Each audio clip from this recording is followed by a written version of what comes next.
मैं कुंडलनी जगाना चाहता हूं, अभी तक जागी नहीं।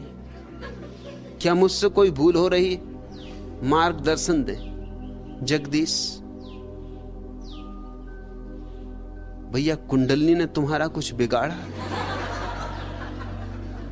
सोई है बेचारी को सोने दो, काहे पीछे पड़े हो? तुम्हें और कोई काम नहीं?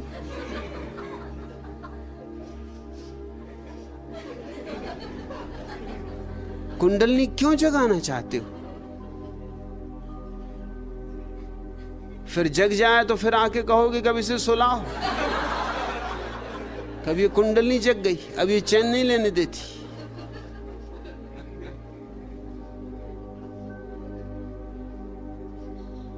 शब्द सुन लिए, और शब्द सुन लिए हैं तो शब्दों के साथ वासना जुड़ जाती। कुंडलनी जगाने की भी कोई जरूरत नहीं है। कुंडलनी जगाने का भी एक शास्त्र है, लेकिन उससे गुजरना आवश्यक नहीं। जीसस बिना उससे गुजरे पहुंच गए, बुद्ध उससे बिना गुजरे पहुंच गए, महावीर पहुंच गए। उस रास्ते से जाना आवश्यक नहीं, और उस रास्ते से जाना खतरनाक भी है।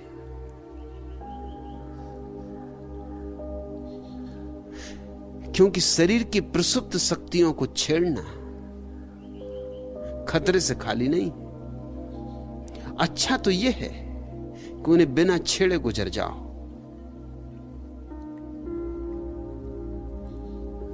उन्हें छेड़ने का सबसे बड़ा खतरा तो यह है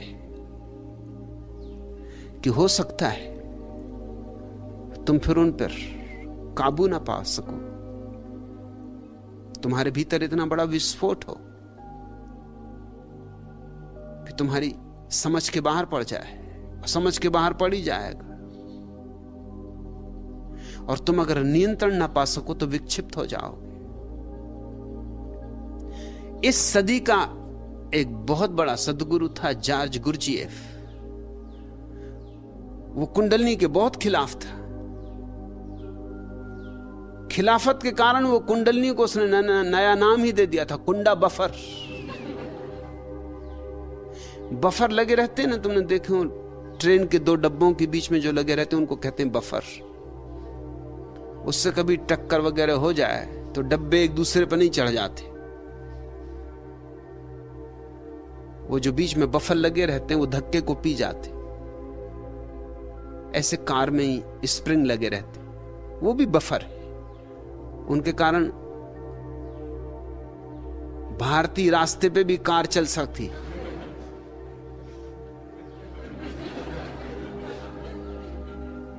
नहीं तो पूना से बंबई ही नहीं पहुंच सकते, और दूर की तो बात छोड़ो।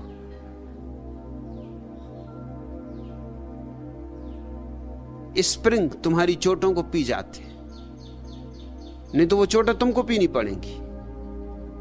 मल्टी फ्रैक्चर हो जाएगा बंबई पहुंचते पहुंचते।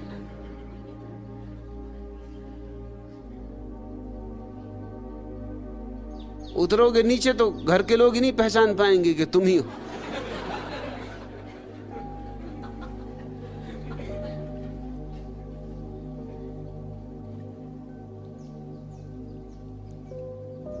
शरीर की एक ऊर्जा है जो शरीर और आत्मा के बीच बफर का काम करती।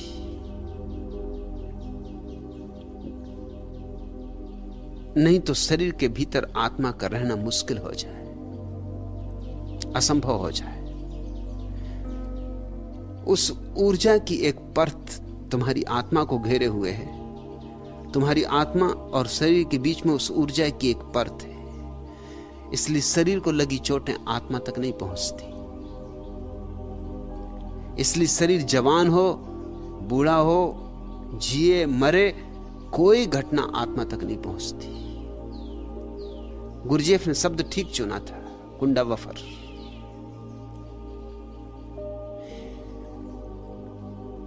इसको जगाने की कोई जरूरत नहीं। इसका काम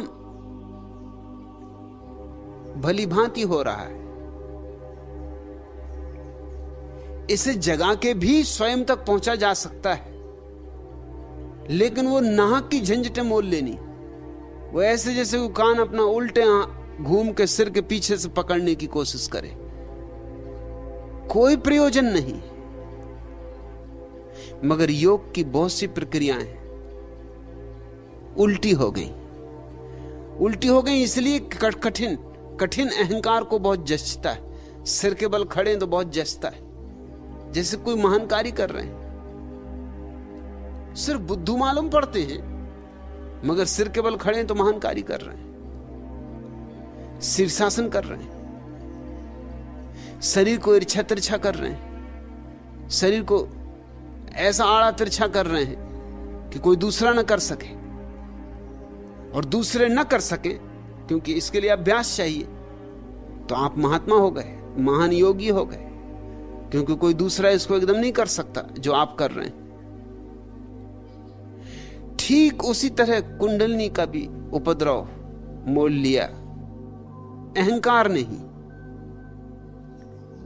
इसको जगाने से कुछ सिद्धियां उपलब्ध हो सकती हैं, और अहंकार सिद्धियों से बहुत प्रसन्न होता है। जैसे अगर कुंडलिनी को तुम जगाओ, उसकी जगाने की प्रक्रियाएं हैं। प्रक्रियाएं सब जटिल हैं और कठिन हैं, उलझन भरी, सुगम नहीं, सरल नहीं। इसलिए भारत में एक परंपरा चली है जो इसके बिल्कुल विपरीत रही, सहज परंपरा, सहज ज्ञान, जिसका कहना है किसी तरह के उपद्रव में मत पड़ो, क्योंकि छोटी मोटी चीजें पैदा हो जाएंगी। जैसे अगर तुम्हारी कुंडलिनी जाग जाए तो तुम दूसरे के विचार पढ़ सकते हो, मगर अपने विचार काफी नहीं है पढ़ने को। अब दूसरे की खोपड़ी का कचरा तुम पढ़ोगे, उससे क्या मिलने वाला है? अपनी खोपड़ी में ही काफी भरा है, इससे ही तो निपट नहीं पा रहे हो कि अब दूसरों के विचार पढ़ोगे। हां, थोड़ा बहुत चमत्कार लोगों को दिखाने लगोगे तुम। जैसे कोई आया और उसने पूछे नहीं कि समय कितना, और तुमने बता दिया कि 9:30 बजे, तो वो चौंके गए एकदम, क्योंकि पूछने आया था कि कितना बजा है। मगर इसका सार क्या है? पूछ ही लेने देते, क्या बिगड़ रहा था? इसके लिए कुंडलिनी जगाई, और कुंडलिनी जगाने में वर्षों लगेंगे, और ये काम तो क्षण भर में हो जाता। उसको पूछना था तो पूछ लेता। रामकृष्ण के पास एक आदमी आया जिसकी कुंडलिनी जग गई थी। वो बोला कि मैं पानी पे चल लेता हूं। कुंडलिनी जग जाए तो पानी पे चलने की संभावना है, क्योंकि कुंडलिनी तुम्हें पृथ्वी के गुरुत्वाकर्षण से तोड़ दे सकती है, मगर खतरे भी हैं उसके, क्योंकि पृथ्वी के गुरुत्वाकर्षण से टूट गए तो तुम्हारे शरीर की बहुत सी प्रक्रियाएं अस्त व्यस्त हो जाएंगी, जो कि गुरुत्वाकर्षण से बंधे होने के कारण ही व्यवस्थित है। वो आदमी पानी पे चल लेता था। उसने रामकृष्ण को आते से चुनौती दी कि तुम बड़े परमहंस, लोग कहते महात्मा, अगर हो महात्मा तो आओ, चलो गंगा पर, मैं पानी पे चल सकता हूं। रामकृष्ण ने कहा कि बहुत बढ़िया। कितना समय लगा पानी पे चलना सीखने में? उसने कहा 18 साल लगे। रामकृष्ण ने कहा हद हो गई, मुझे तो जब उस पार जाना होता 2 पैसे में पार चला जाता। 2 पैसे का काम 18 साल में तुमने किया, और ऐसे मुझे ज्यादा जाना भी नहीं पड़ता, कभी 4-6 महीने में एक दफा। तो साल में समझो कि एक 4 पैसे का खर्चा है। 18 साल में समझ लो कि 1 रुपये का खर्चा है। 1 रुपये के पीछे 18 साल गंवा दिए। भैया तू होश में है? और पानी पे चल के करेगा क्या? सब घूम फिर के फिर यहीं आ जाएगा।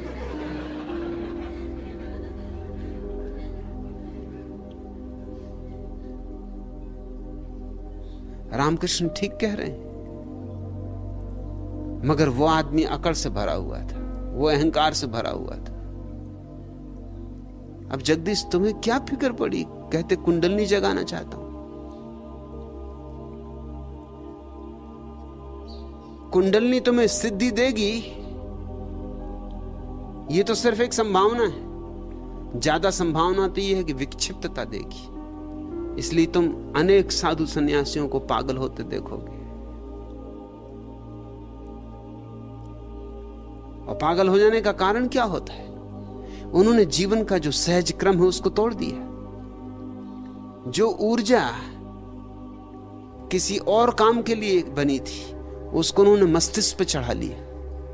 कुंडलनी जगने का अर्थ होता है कि जो ऊर्जा तुम्हारे काम केंद्र पर सोई हुई है उसे उठा के मस्तिष्क में चढ़ा लो।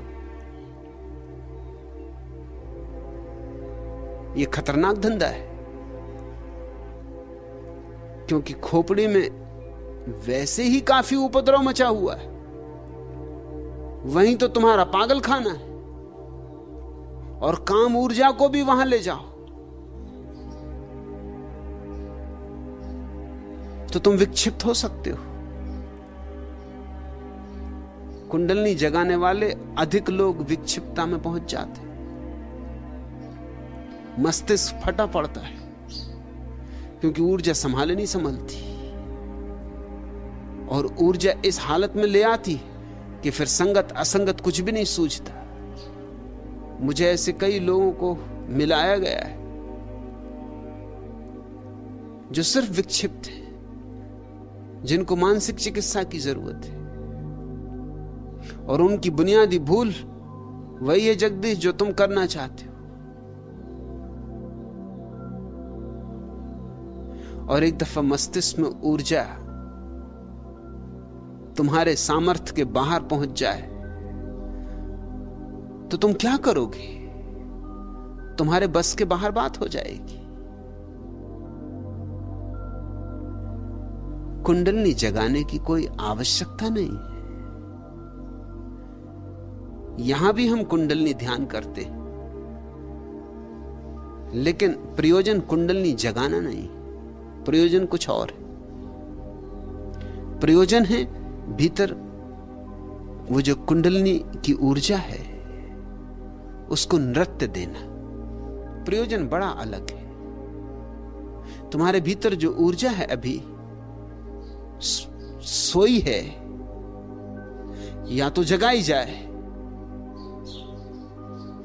तो जगाने के लिए धक्के देने होंगे, झकझोरना होगा। मेरा अपना अनुभव यह है कि जगाने की कोई जरूरत नहीं, इसे सिर्फ नृत्य दिया जाए, इसे संगीतपूर्ण किया जाए, इसे आनंद उत्सव में बदला जाए, तो धक्के देने की कोई जरूरत नहीं। पश्चिम का एक बहुत बड़ा नर्तक निजिंस्की हुआ, अभी इसी सदी में हुआ। वो जब नाचता था तो कभी कभी ऐसी घटना घट जाती थी कि वो इतनी ऊंची छलांग लगाता था जो कि गुरुत्वाकर्षण के नियम के विपरीत है।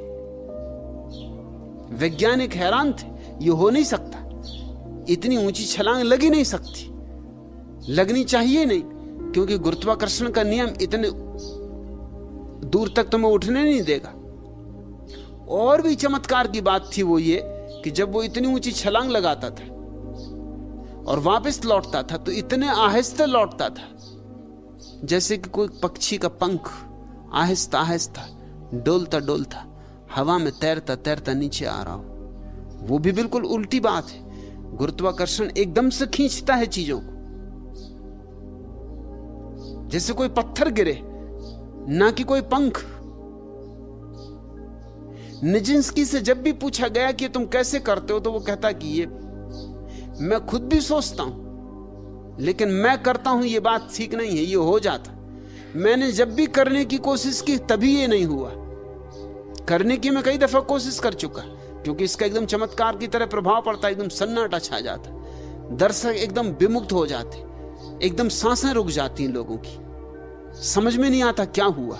और मुझे भी बड़ा आनंद आता, अपूर्व आनंद आता, एकदम भीतर शांति हो जाती, जैसे नहा गया भीतर, जैसे आत्मा नहा गई। मगर जब भी मैं करने की कोशिश करता हूं ये नहीं होता। ये कभी कभी होता है जब मैं करने की कोशिश में होता ही नहीं, जब मैं नाच में लीन होता हूं, ऐसा लीन होता हूं कि मेरा अहंकार बिल्कुल मिट ही जाता है, तब ये घटना घटती। तो अब तो मैंने करना छोड़ दिया, निजिंस्की कहता था। अब तो जब ये घटता है नहीं, घटता नहीं घटता। एक सूत्र मेरी समझ में आ गया है कि ये किया नहीं जा सकता, सिर्फ घट सकता है। और घटने का अर्थ है कि मेरा अहंकार लीन हो जाए तो बस। कुछ रहस्यपूर्ण ढंग से यह घटना घटती है। निजिंस्की अनजाने उस अवस्था में पहुंच रहा था जिसमें मैं कुंडलनी ध्यान के द्वारा तुम्हें ले जाना चाह रहा हूं। कुंडलनी ध्यान का वही प्रयोजन नहीं जो सदियों तक रहा है। मेरे हिसाब से हर चीज का मैं प्रयोजन बदल रहा हूं। कुंडलनी ध्यान का यहां अर्थ है तुम नाचो, मग्न हो, डूबो, ऐसे डूब जाओ कि तुम्हारा अहंकार अलग न रह जाए। बस फिर तुम्हारे भीतर कुछ घटेगा, तुम एकदम गुरुत्वाकर्षण के बाहर हो जाओगे और तुम अचानक भीतर पाओगे ऐसा सन्नाटा छाया है, ऐसा कुंवारा सन्नाटा जो तुमने कभी नहीं जाना था। तुम गदगद हो जाओगे, तुम लौटोगे जब वापस, तुम दूसरे ही व्यक्ति हो जाओगे। यह कुंडलनी जगाने की पुरानी प्रक्रिया नहीं, यह कुंडलनी को नृत्य देने की प्रक्रिया है। यह बात ही और है। अगर तुम्हें कुंडलनी जगाना है तो भैया कहीं और।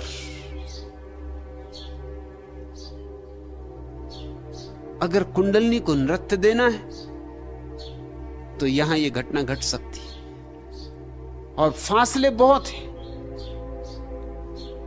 कुंडलनी को नृत्य मिल जाए, भीतर की ऊर्जा नाचने लगे तो कोई खतरा नहीं है, तुम विक्षिप्त कभी नहीं होगे, तुम और भी ज्यादा स्वस्थ हो जाओगे। तुम्हारी विक्षिप्तता कुछ होगी तो समाप्त हो जाएगी और तुम्हारे अहंकार को कभी बल नहीं मिलेगा कि पानी पे चल के दिखा दूं, कि बादल में आकाश पे बैठ के दिखा दूं, कि हवा में उड़ के दिखा दूं। क्योंकि अहंकार मिटेगा तभी ये नृत्य होगा और जब भी अहंकार वापस लौटेगा तुम ये कर ही नहीं पाओगे। ये तुम्हारे अहंकार के बस में नहीं होने वाली बात। कुंडलनी जगाने की जो प्रक्रियाएं हैं वो तुम्हारे अहंकार को भर सकती, ये प्रक्रिया तुम्हारे अहंकार को मिटाती, पहुंचती। पतंजलि ने जब सूत्र लिखे थे उस समय को 5000 साल बीत गए। 5000 साल में आदमी को बहुत कुछ अनुभव हुए। पतंजलि खुद भी अगर आज वापस लौटे तो मुझसे राजी होंगे, क्योंकि 5000 साल में जो मनुष्य को अनुभव हुए, पतंजलि को उनका हिसाब रखना पड़ेगा। उनके आधार पर फिर से योग सूत्र लिखना होगा। बुद्ध को हुए 2500 वर्ष हो गए, महावीर को हुए 2500 वर्ष हो गए। काफी समय है ये। दुनिया बैलगाड़ी से जेट विमान तक पहुंच गई। मनुष्य वैसा ही नहीं रहा जैसा था। और इस बीच हमने जो अनुभव किए, उन अनुभवों ने हमें बहुत कुछ सिखाया है। मैं जो भी ध्यान की प्रक्रियाएं दे रहा हूं वे अधुनातन है। अगर पुरानी प्रक्रियाएं भी उपयोग कर रहा हूं तो उनमें से उस सब को काट दिया है जिनसे तुम्हें खतरे हो सकते हैं, और उस सब को जोड़ दिया है जो कि इन 2500-3000 5000 सालों के अनुभव से जोड़ा जाना चाहिए।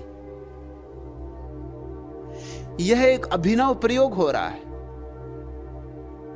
अगर शब्द मैं पुराने भी उपयोग कर रहा हूं, क्योंकि शब्द तो पुराने ही हैं, सभी शब्द पुराने, कोई ना कोई शब्द उपयोग करना होगा, तो भी मैं उनको अर्थ अपने दे रहा हूं। पुराने शब्दों के वृक्षों पर अपने अर्थ की कलमें लगा रहा हूं। इसलिए तुम मेरे शब्दों को ठीक पुराने अर्थों में मत लेना।